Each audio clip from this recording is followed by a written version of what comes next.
Sarah.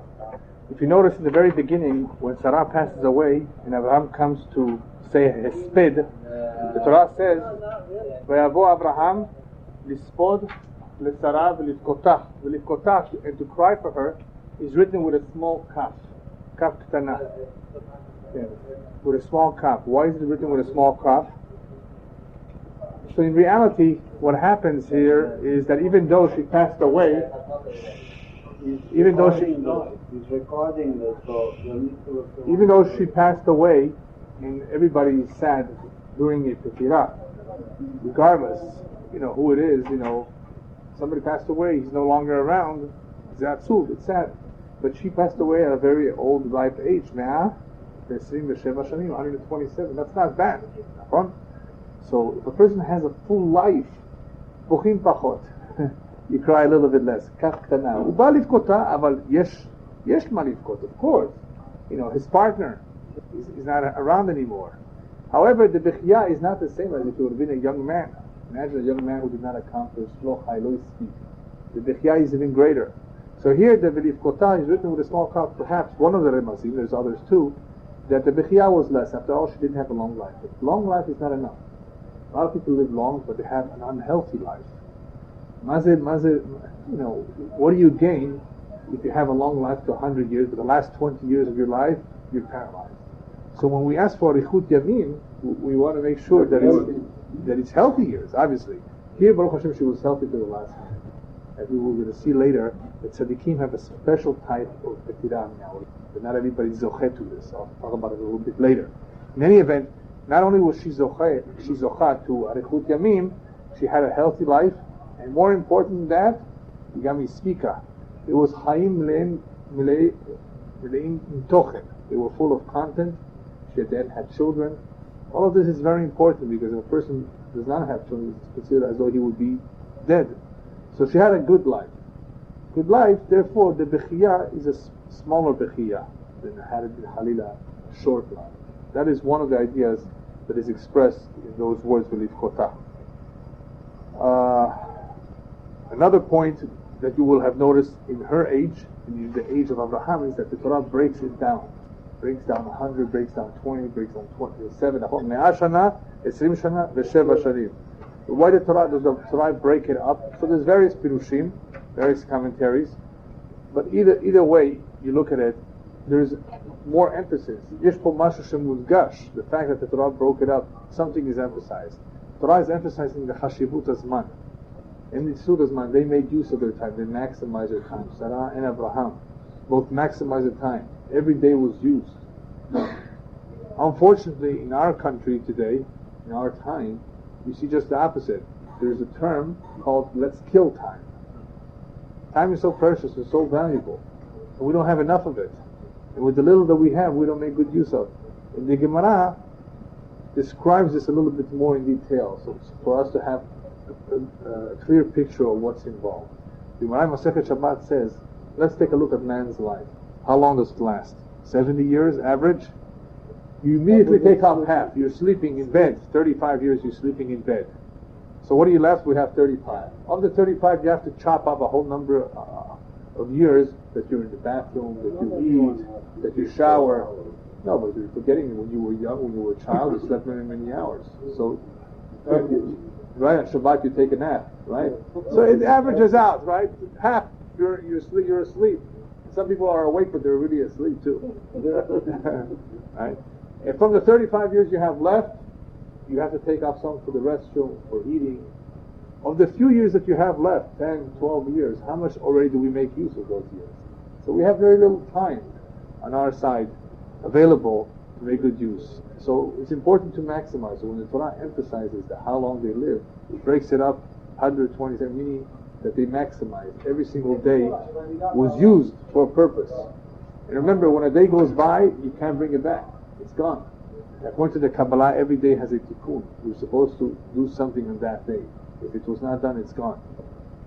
So that is why, of course, a person should be careful to not spend his time sleeping, but to sleep whatever he needs to sleep, and not overdo it, and maximize his time as best as possible in accomplishing whatever he needs to accomplish. Everybody has a different mission. The main point is not to waste it. lo liot batel. And the rabbis in Pirkei Avot tell us a little bit differently. They tell us in the following words: Hayom katzar lamelacha merubah. The day is short, or time is short, life is short. But there's a lot of work to be done. But the workers are lazy. The Baal Bayit, which is a who he's pushing us and encouraging us and reminding us, don't waste your time. Now, most people don't realize, but it may be that tomorrow they're not going to be around anymore. Just because the average person lives to 70 years, it doesn't guarantee, they will live. Like they tell you when you go to buy mutual funds and stocks. Past performance does not guarantee future results. Right? When you're buying stocks and mutual funds. Past performance, מה שאחרים הרוויחו, זה לא אומר כלום. לא אומר שאתה תרוויח. כך היה פעם. Maybe, they earned same thing. Other people live to 85, 90. It doesn't mean that you're going to live like that. Nevertheless, the rabbis did tell us you could use one indicator of approximating how long you're going to live. A good number of people live close to the age of their parents. 5 years less or 5 years more.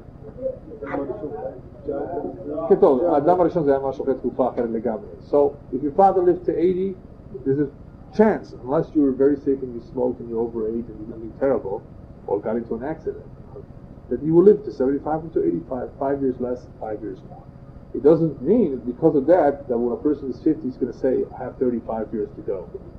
Take my time. A lot of people tell me, I said Shuvah Mahar. I'll get married first, then I'll keep Shabbat, then I'll do this. Who says there will be Mahar? Right? So nothing is a guarantee, even though it's an indicator, Yachol Yot, but Hashem has other Hezbollah maybe. So one has to be very careful in thinking that maybe today is his last day and accomplish as much as he can. Yeah, there's a lot of work to do. Now, another point that we find in Parashat Chayei is the mission of Eliezer. What's the mission of Eliezer? To find a wife for Yitzchak. Very interesting mission. Not going to get into all the details. Just going to point out a few things. And one of the things that is obvious is that Abraham insists that Eliezer only look for a wife for his son from his family. Go to my family, to my relatives. I don't want my boy to marry women from Canaan. They're terrible. Ovdei avodah zarah. Terrible midot. No good. I want you to go to my family. Was his family any better? No. They were also Ovdei avodah zarah. So why is he sending him to his family? Anybody has a clue? Because even though that family of his was Ovdei avodah zarah and he had the same hashkafot, the same outlook towards life, there was one major difference. His family was known for Hesed. That was in the family. And that to him was very, very important. Why isn't the avodah zarah important? It's also important. They're of the avodah zarah, that family. What do you say? Avodah zarah, where does it come from when a person worships idols? It comes because the head, the mind, tells them to believe in this. People can change their mind. One day he does this, tomorrow he does something else. What's Chazal b'Tshuvah? Same thing. Yesterday he believed in evolution perhaps, and today he completely discounts it. It's possible for you to change your mind about a particular philosophy. So Avraham Avinu says, I don't have a problem with the fact that they're of the Avodah Zarah family. They believe in the Shtuyot. Why? Because they can change their mind. They'll see the truth just like I saw the truth. What's important to me is what's in the Teva, their nature, their midot. Chesed. That's what I'm looking for. That's a very important midah.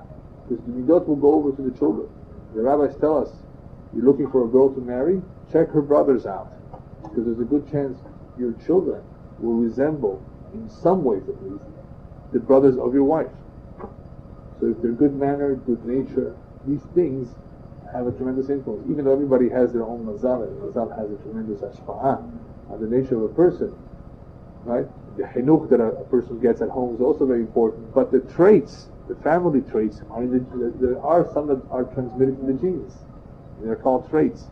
That goes over, and you will notice, look around, your own children, if you're married, you have children, that you will see some resemblance of some of the traits, possibly, from the wife's family. So, he's looking for chesed. This is a very important midah. Midah chesed more than anything else. Why? As we explained in the past, that is one of the amudim of the world, the pillars. The world depends on chesed, kindness. And what better midah for a woman to have, to be kind, to help out, to help others. But as we will see, kindness is not just practiced at home. Some people are very kind at home. Kindness, the real kindness, is practiced outside the home, where it's more difficult. At home, of course, you're kind. You better be kind to your kids. So kindness, the real proof if somebody's kind or not, is outside the home. If you can see that he's willing to help even those who are not his family. That is why Eliezer puts a test. And he says to himself, the first girl that I meet that will offer to give me water, right? My camels, I will know that she's a balat chesed, but not just a regular balat chesed, the true balat chesed. She does with strangers chesed. And that's in fact what happens. It turns out to be that Rivka comes along, and the pasuk says, "V'chaddah al shichmah." She was carrying the pitcher on her shoulder. What does that tell you? You can tell if a person is a baal chesed not only by his midot, which are inside, they're hidden, but also externally, by the way they behave and they act. She was demonstrating a certain behavior, v'chaddah al shichmah. Otherwise, why is the Torah telling us that she had a pitcher on top? Who needs to know this? Why is the Torah telling us that she's going out to the well? So, well, of course. No, that she was chesed. She was having it ready for that purpose, to offer it to whoever would need to drink. To pour. Otherwise, why is it emphasized? So chesed, you can see two chesed, externally and internally. Externally by the ma'asim of the person, and internally, of course, by the midot, and how the person behaves, how he expresses himself. Now, the most purest form of chesed is obviously when it's difficult for you. If something is easy, then it's easy. Maybe you did it because it's not. The lo kasheli, lo ba'aya. You know how people say, en ba'aya. No problem, I'll do it for you. True chesed is no, dafka sheze kashelecha, when it's difficult. In this case, you're not going to your faucet, you're going to draw the water from the well. Young little girl. It's difficult to give to the camels too. No, but she insists on doing it. That is a siman that it's chesed, even if it's difficult for you. Okay, I think we can go to the next point. So Eliezer is convinced. Obviously he sees it's an open miracle. He sent him right away what he was looking for, and he's convinced that this is a zivug of Yitzchak. So when he has a conversation with the family of Rivka, something very interesting happens. Actually, before we talk about that, in the conversation of Rivka, you're also able to see that she was a balat chesed. Because when he asked, do you have place to sleep? He asks, makom lalin. Lalin is one night. And she says, no, we have makom lalun. Arbelilot. So you see that she's volunteering and that she's offering much more than what she's being asked to do. Because people would say, okay, let's say the chova, I'll give in. You want to stay one night? Fine, stay one night. No, stay as much as you want. כל המשפחה הייתה. כן. Yeah. וגם לגמליך אשאב, she offers to give water not only to you, to your camels. So you see from her conversation, from her mannerisms, that she's a true balat chesed. Anyway, so they have a conversation, the family with Eliezer, and Eliezer tells them the whole story to impress upon them. And were they impressed? Yes, they were impressed. How do we know that? Because they agreed on a very important aspect of all shidduchim, which is seen in this conversation. Vayan Lavan u'Ptuel, they answered to Eliezer, Vayomru, Me'Hashem yatsa davar. Of the avodah zarah, but at least they admitted, והסכימו, זה הכל מן השמיים, וחייב להיות. ועשית ככה סימן, you never met her before, you never knew about her, בניבה, בדיוק, right? מהשם יצא הדבר. What does this tell you? This is the secret of all shidduchim, of the good shidduchim. The HaKadosh Baruch Hu is the partner. He's the real shadchan. Everybody else is shlichim. HaKadosh Baruch Hu mesavek zivugim. Because in reality, HaKadosh Baruch Hu prepared a marechet, a system of mazalot. Everything depends on the mazal, just about, except for the free will of person. But somehow, the Gemara says that there are certain things that HaKadosh Baruch Hu keeps in his hands. He keeps in his hands the key of Geshamim. HaKadosh Baruch Hu decides when it will rain. He keeps in his hands the key for children, who will have children and who will not. And he handles also Shidduchim. Why does he keep this in his hands? Because sometimes a person is not Zocheh, or a country is not Zocheh. They don't deserve rain. What's rain? Rain is Parasha. HaKadosh Baruch Hu sometimes holds something back because he wants people to pray. As we spoke about last week, why the Imahot were sterile to begin with. Why they couldn't have children in the beginning. The Lord says, I gave them everything. I gave them beauty, I gave them money. If I would give them kids, they would never pray to me. So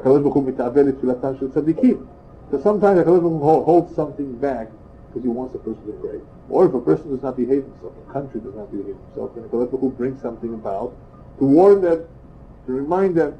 So he has to hold back the rain. People depend on it. It will become noticeable. People become nervous. Right? I mean, if there's a mountain that's smoking, a volcano, 100 miles away from the city, people are not concerned. 100 miles, who cares what happens? But if it's close by, if the lava starts, they become afraid. Who makes volcanoes? And he causes the smoke to rise. And all this is to get people's attention. So Hashem has to get people's attention. Holds back children. The children are not coming. That's the key in his hand. Everybody has. It's normal to have. Why does this couple not have children? Right? Same thing with Zibugim. Zibugim is a little bit trickier. The reason that HaKadosh Baruch Hu gets involved in Zibugim, by the way, the third key that HaKadosh Baruch Hu holds in his hands is Kriyat HaMetim, who will live and who will die. The Rofeh, the doctor does not decide. He can say, Yesh lo yomayim lichyot. Is a chutzpah. He has 2 days to live. Well, what do you know? HaKadosh Baruch Hu will decide how long. How many times they've been wrong? Of course, the doctors can estimate based on their experiences, but they cannot say with vada'ut. Hamafteach shel hayim without the Torah. Yeah. How many? 21. A half a year to 21, you see? Anyway, so Shidduchim is a little bit more complicated because not only is it in the hands of Hashem because Hashem wants to have for reasons that only He knows, but only Hashem knows who the true zivug of that man is or that woman is. Because every neshama is composed of 2 parts, Zachar and Nekeva. They come down to this world at separate times. Usually the man comes down first. That's why the boy is always older than the girl. A few years. He's here before her. That is why they say Bat Ploni Le Ploni. And by Yom Kodim Mitzilat about 40 days before the formation of the fetus, there is an angel that says Bat Ploni Le Ploni. The daughter of so and so will marry him. She's his Ivu. Why don't they say Plonit Le Ploni? Chaya for Shimon. Why do they have to say the daughter of Yehuda? They don't even. Why don't they give her a name? Actually, Yadayim only said Baola, because she's not around. He's being born. He's a few years older. 2 years, 3 years, 4 years, 5 years, 10 years, whatever it is. He is older usually than his Zivuk. So that's what they say. Bat Ploni Leploni. She's not around. HaKadosh Baruch Hu, therefore, he's the only one that knows where she is and where he is. And even if she is in Finland and he's in South Africa, they will meet somewhere in Mozambique if they have to. They were both taking a tour, a safari tour. I don't know what, right? They met at a conference. HaKadosh has his ways of having the two meet. But the boy needs to remember that he's the one that needs to look for the girl, not the other way around. It's his avedah. He lost it. He lost his half. He has to look for his other half. So everybody has another half that's at least from the same shoresh haneshama, according to the Kabbalah. The same shoresh haneshama from the same root. Only HaKadosh Baruch Hu knows who that person is. Because there are people in this world that you can get along with just fine. Perfect. You'll be good friends with them. But they're not necessarily the zivug. The zivug is the best possible choice that will complement you whatever area you are lacking. You have what she doesn't have, she has what you do not have. You complement, you fill in. That is what the Torah calls a zivug. Ezer kenegdo, yozeret lo. If he does not have zivug, kenegdo, yozeret negdo. So the rabbis tell us if a man sees that his wife is giving him a lot of trouble, There's a lot of teva shela, there's a lot of, it's not her way of doing things. All of a sudden she's giving him a hard time.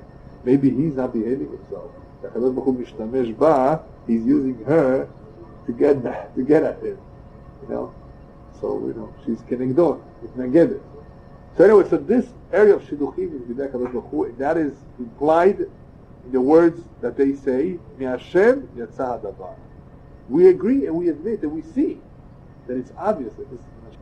And there are many, many stories in shidduchim, how people were able to see how Mamash, Raya is a nes, a pele, miracle, a wonder on how these two people got together.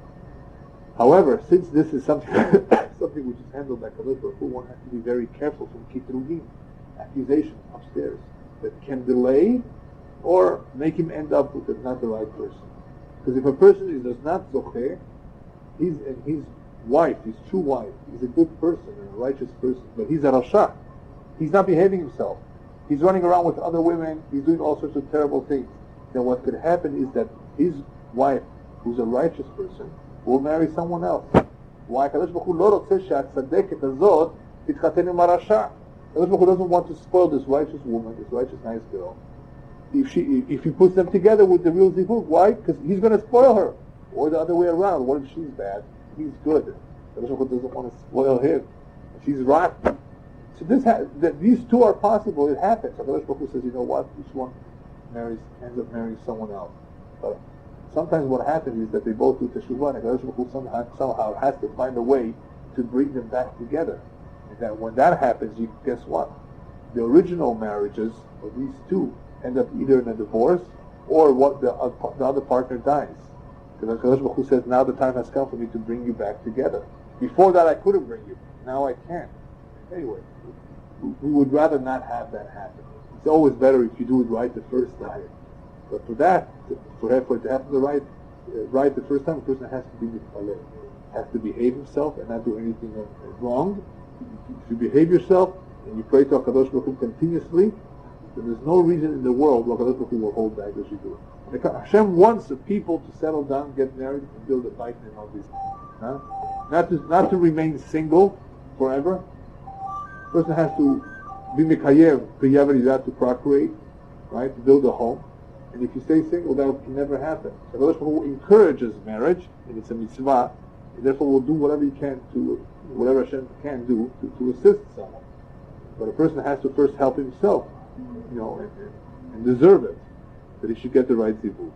Okay, so we have Lavan and Betuel admitting that this is in Hashemayim, and later on they emphasize it again by saying, Hine Rivka lefanecha, kach valech, uthi isha leben adonecha, kasher diber Hashem. Echo diber Hashem. Hashem spoke. Apparently, as Hashem had agreed that this should happen. Now, how old is Rivka? Anybody know? 3 years old. 3 years old. Yitzhak is how old? 40.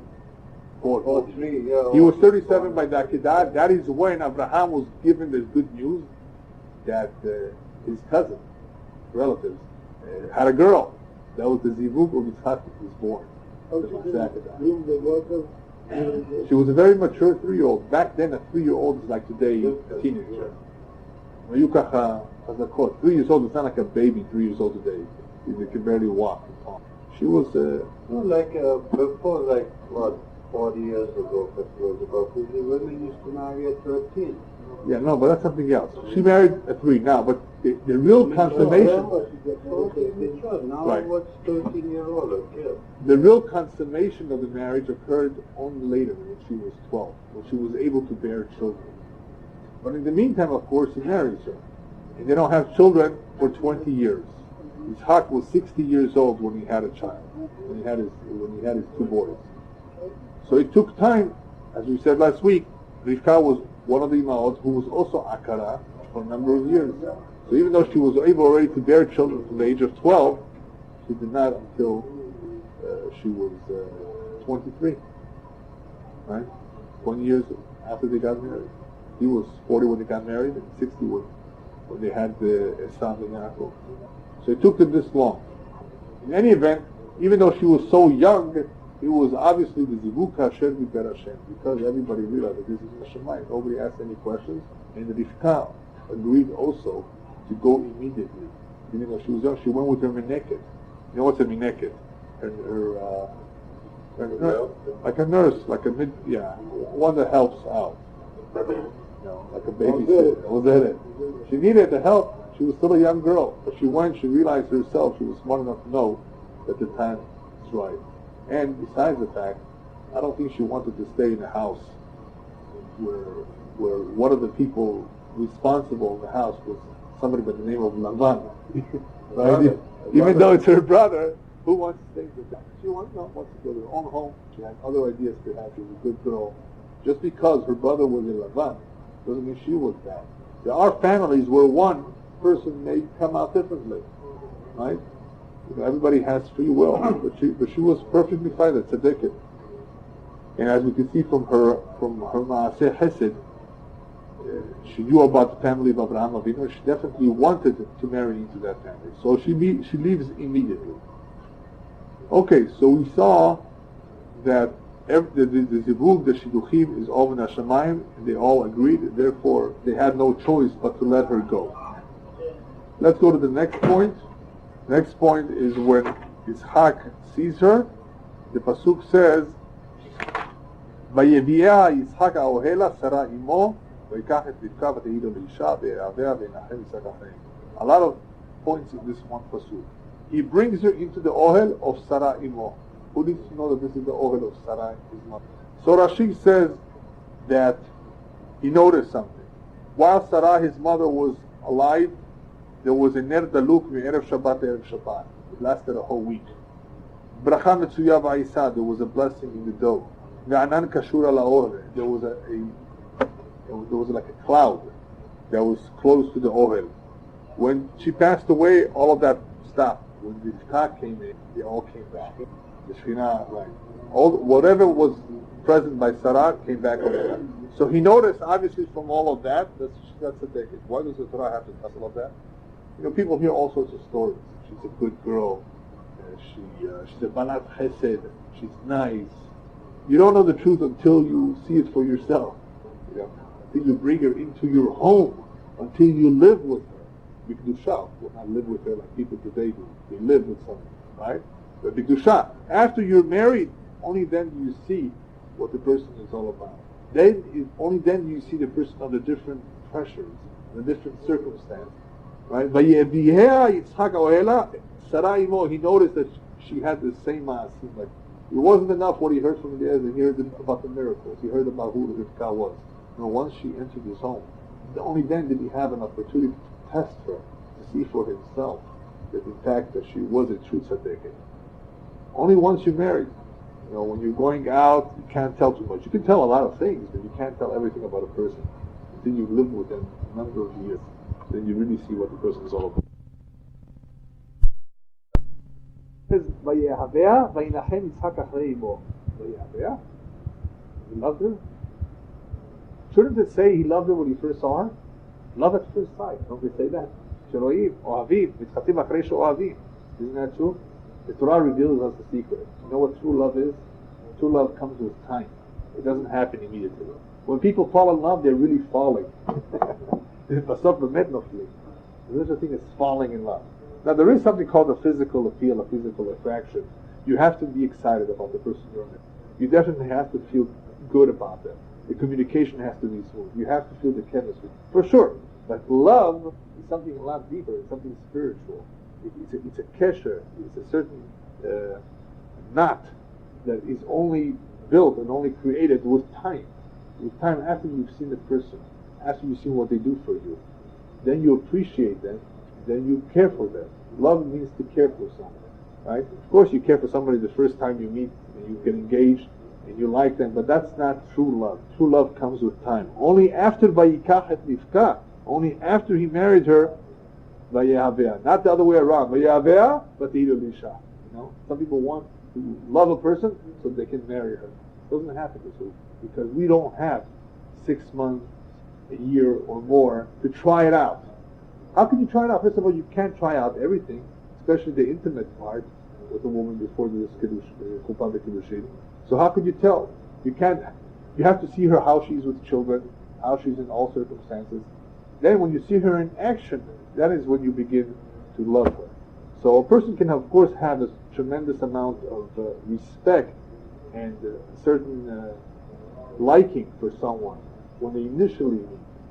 But the true love only comes with time, because it's something that builds.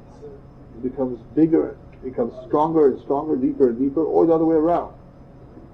People go, and each one goes their way, and they separate, they drift, it falls apart. If that happens, then you know whatever they had in the very beginning was not real love, it's not true love. Because true love lasts forever. And in order for it to exist at all, there has to be, of course, all sorts of factors to begin with. Not everybody is capable of loving each other really, really deeply. People can respect, but to have a true love for another person, there has to be a certain amount of chemistry between them. But that's not enough either, because if a person does not behave himself, he has terrible manners, then even a good marriage can be self-destructive. A person becomes an alcoholic. He's addicted to something. The wife can't take it. What are they going to do? And they really like each other. You can spoil an otherwise good marriage too. So if everything is done properly and correctly according to the halakha, according to the Torah, then love will come with time. They will become inseparable.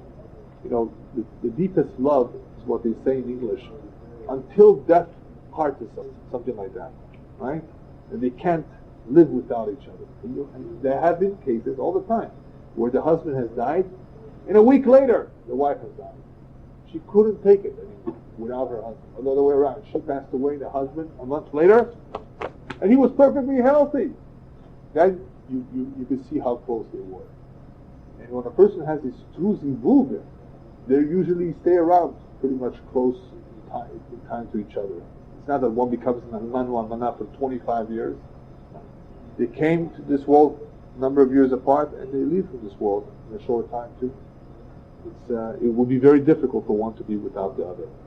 Okay, so by Yahweh is proof that true love comes after marriage and not before marriage. And of course, it's not easy, because after marriage, when the children start arriving, when a person works very, very hard to bring parnasah, and he has additional pressures from society, bills to pay and so forth, it takes a toll. On every one of us, it takes a toll. So it becomes very, very challenging. Nevertheless, if a person makes an effort and invests in his relationship, then it will work out perfectly. And what I'm finding out myself today, they don't tell you these things growing up. You don't get a crash course in marriage, and they should really offer it. But what I notice and what people have been telling me, they're 100% right, is that you have to invest. It's like a garden. You have to irrigate. Everything will dry. You have to go for walks together. You have to talk. You have to set aside time to talk to each other. You have to be very careful on how you respond. Even though you had a bad day and you're in a bad mood, not to get angry, because all of these reactions, if they're not calm, if they're aggressive, out of anger, they leave scars, emotional scars, which are hard to heal. So a marriage, in order for marriage to work and to grow, there has to be investment, there has to be effort being made. Some require more effort than others. As I said before, if a lot of the important factors are there, if the two have a lot in common, there's a good chemistry between, then it's easier, then there's less work to do. Some have more work. He is from Afghanistan, and she is Ayeke from Germany. Two separate mentalities, two separate worlds. He likes this kind of food, and she likes this kind of food. Right? They have different tastes. They may have problems, right? Nevertheless, it can still work. You invest in it. It may require a lot more effort, but it's important. It's important for the marriage. It's important for the family, for the children, to see that there is a healthy relationship between husband and wife. All right, next point that the Torah tells us towards the end of the Parasha. Abraham Avinu passed away. He was zaken v'saveh. He was old, and he was also saveh. Saveh comes from the same root, svi'ut, to be satisfied. What's the Torah adding by telling us that he was satisfied? So I told you on Shabbat one interpretation, but there are others, that it means that Abraham Avinu made sure to perfect himself, to atone for any sin that he may have done, to make sure that when he reaches the ripe old age, he's clean. Saveh meaning that he's clean from avon. But that's just another interpretation. about the importance of doing teshuvah once you get to that age, because for sure something you may have done not right during the earlier years. Something may have been done wrong, and hopefully you would have not forgotten about it and you have done something to correct it. But the regular interpretation of Savea means with Nahat, that he also had Nahat from his children. Because if a person lives a long life, he gets old, he made some money, he saved money, he married off his children, everybody's proud of that. What they should really be proud of, what they should really be Savea from, is that the children are going in the same derech that they did.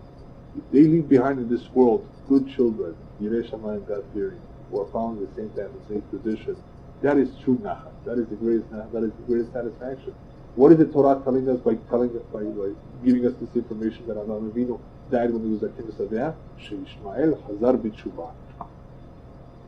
That was part of this Savea. Ishmael, even though he was bad for many, many years, Basof Hazar b'Teshuvah. That was a tremendous Nachat for Avraham Avinu. Not only that, Savea also means something else. How long did Avraham Avinu live? To the age of 175. How long was he supposed to live? 180. Hashem made him go a little bit earlier. Why? So he shouldn't see his grandson. His grandson, he shouldn't see going off the derech. That would have given him a heartache. Also, b'nei banim harim kebanim, because one's grandchildren are like one's children. Up until the third generation, you're concerned about. After that, the fourth and fifth, you enjoy them. You laugh with them. You buy them gifts, but it's not the same. It's different already. Up until the third generation, it's like yours. Your children, your grandchildren. That's how far, one is concerned. I mean, one is concerned, of course, with all his descendants, but at least when one is alive, that is as much as he's concerned with. So, Avraham Avinu left this world a little early, so he should see Esav going on to there. Sometimes the Kadosh Baruch Hu removes its tzaddik from this world, so he shouldn't see a terrible catastrophe that is about to happen to the world. Kadosh Baruch Hu, for example, removed Metushelach before the Babur. Kadosh Baruch Hu removed tzaddikim perhaps before the Holocaust. They may have lived longer. The Holocaust was coming. It could be. Many, many tzaddikim left earlier, so they shouldn't have to live through it. They shouldn't even have to see or witness something. So that is part of the Nahat. The old Avraham Avinu. That is what the Torah emphasizes, the Ken, the Savea.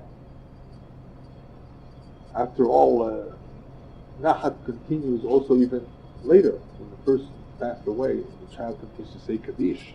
Kaddish is also Leilu in the Shema, it also helps. It's important what the child does even afterwards, not only while the father is alive, that he sees Nahat. Because Nahat is important even later on. Because it affects the Neshama. The Neshama is aware of what's going on with his children. And it hurts him if he sees that the children are not behaving themselves. So when a child is careful and says Kaddish for his father, for his mother, he says Mishnayot, he gives Tzedakah, Kol Ze Ozer. He gives an Elul Aliyah Neshama. The father is tremendously happy and overjoyed that his son is giving him this kavod. Because what is this? It's a kavod of the father. What do we see from this? That the kavod of Av Va'em continues even after the tefillah of the Av and the father, not only while they were alive. And one way of giving them the kavod is by saying that.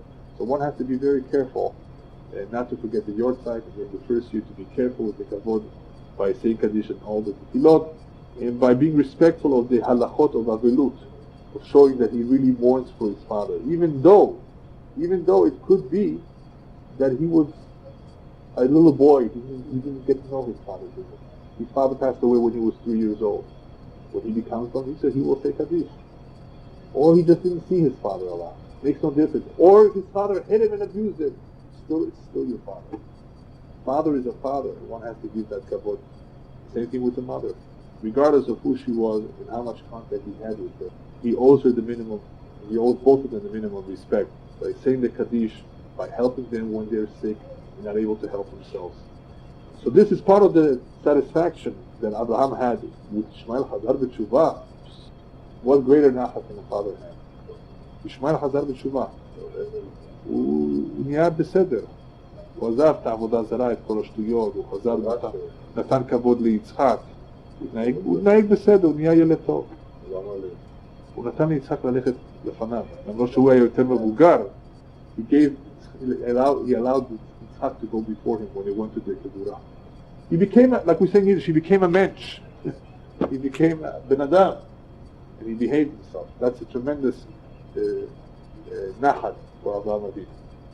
Okay, the last point that I want to make is that the Torah tells us in the Petirah of Avraham Avinu, you see various points. It's the same thing with the Petirah of Sarah. You see Hesped, the concept of Hesped, the concept of Keburah, of burial. Hesped is the eulogy, the importance of the eulogy, because it's not only for the kavod, it's not only for the kavod of the niftar, that you say the words, it's also for people around to be impressed by the words, to learn from this. When we make a hesped, it's not just for the niftar, it's for people to remember one of these days they're also going to be in the same situation. Right? So, therefore better to go to the house of a mourner, to go to a party. Why? Because at least you will be reminded that this will at some point happen to you too. People need reminders. So that's the purpose of, one of the purposes of the sped. Not only point out the good things of the niftar. What's so significant about is he listening? Yes, he is listening, but it doesn't make too much of a difference. It makes a difference to the people who are listening, but they should learn from him. The importance of Keburah as soon as possible in the Jewish faith, not just by Muslims, by us too, especially in Yerushalayim. Not in a wall, and you know all about this. Not burning in ashes, cremation, but Keburah, the ground. You came from earth, from the dirt, and you go back to dirt. And then another clue, another important point towards the end by Abraham Avinu, it says besides Vayamot, it says Vayigva. And some points it says Vayasef el Amav, that he gathered together with his people. You will find these languages. Vayigva, Vayamot, Vayasef el Amav. Whenever you have bi'ah, except by the mavul, means something else. You have the word bi'ah, you have Vayasef el Amav, it goes back to his forefathers, to family. It is a siman that the person is a tzaddik. Because the rabbis tell, what?